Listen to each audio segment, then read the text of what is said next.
আসসালামু আলাইকুম, সকলে কেমন আছেন? আজকে সকলের জন্য একটি রেসিপি নিয়ে হাজির হয়েছি। একটি ডিমের মধ্যে 4 চামচ চিনি দিয়ে ডিমের সাথে চিনির মিশ্রণটিকে ভালো করে গুলিয়ে নিতে হবে এবং যদি হ্যান্ড বিটার বাসায় না থাকে তাহলে কাঁটা চামচের সাহায্যে আমরা বিট করে নিতে পারি।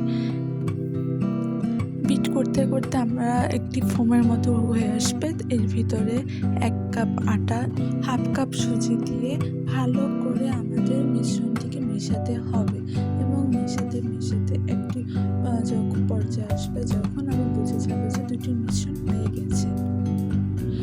আমার একটু আটার পরিমাণ কম হয়েছিল বিধায় আমি পরবর্তীতে আরও একটু আটা অ্যাড করে নিই, যা আপনারা ভিডিও দেখলেই বুঝতে পারবেন।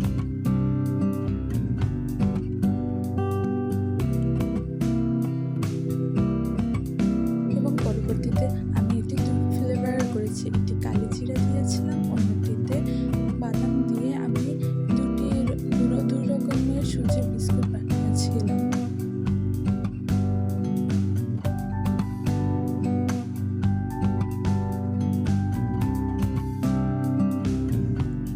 পরবর্তীতে একটি খালি পাত্রে তেল গরম করতে দিই এবং উষুম তেলে আমরা পিঠাগুলো কেটে ছেড়ে দিব।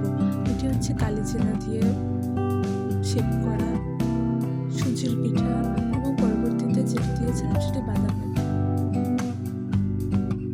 আপনি চাকু দিয়েও বিভিন্ন শেপ করে কেটে নিতে পারবেন এবং বিভিন্ন ডিজাইন করে পিঠাগুলো তৈরি করতে পারবেন।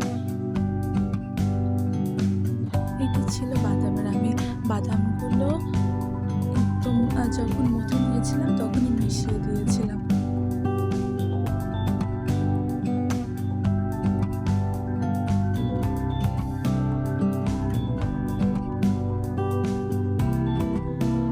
তেলে আমি পিঠাগুলো ভেজে নিয়েছি।